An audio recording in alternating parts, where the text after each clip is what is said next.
Балалар, қазір бізде қазақ тілі сабағы. Сабағымыздың жаңа тақырыбы сын есім.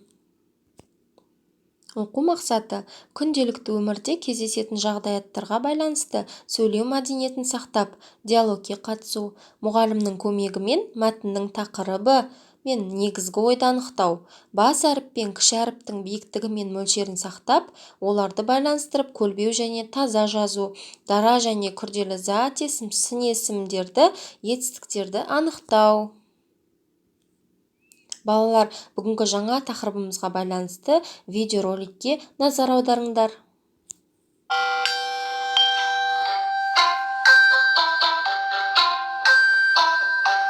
Мынау не? Бұл Томнан келген сыйлық. Оның ішінде не бар? Том саған тосын сый жасапты. Не екенін өзің тап. Мен саған көмектесейін. Ол кішкентай.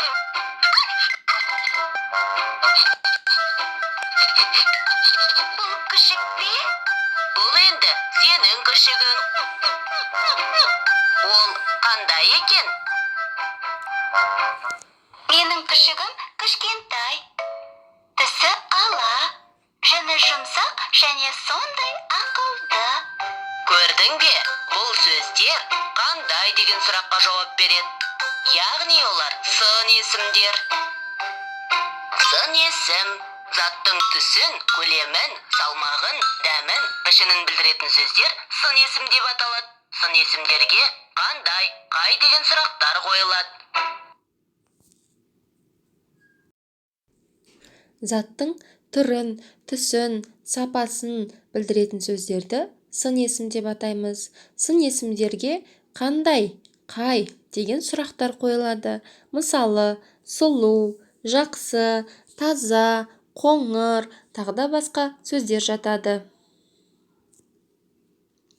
Балалар, оқулығымыздағы 51-ші жаттығуға назар аударайық. Мәтінді түсініп оқыңдар. Мүйіз тұмсық ірі жануар. Оның мүйізі жіңішке талшықтардан құралған. Алайда мүйіз тұмсық күндіз сұлап жатады да, айбарлы дыбыс шығарады. Ал түнде жайылымға шығады. Мәтіндегі қарамен берілген сөздерге сұрақ қойыңдар. Бұл сөздер нені білдіреді? Дескрипторы мәтінді түсініп оқиды, мәтіндегі негізгі ойды анықтайды. Мәтіндегі қарамен берілген сөздерге сұрақ қояды. Балалар, жұмбақты дәптерімізге көркем жазайық, шешуін табыңдар. Іші жұмсақ, сырты қатты, еті қызыл, сүті тәтті.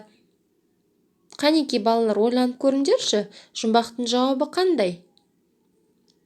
Сын есімдердің астын сызыңдар. Дескрипторы жұмбақты дауыстап оқиды, жұмбақтың шешуін дұрыс табады, сын есімдердің астын сызады. Балалар, үйге тапсырма 88-ші беттегі 55-ші жаттығу, суреттерге мұқият қараңдар. Сол бойынша қандай оқиға болғанын әңгімелеңдер.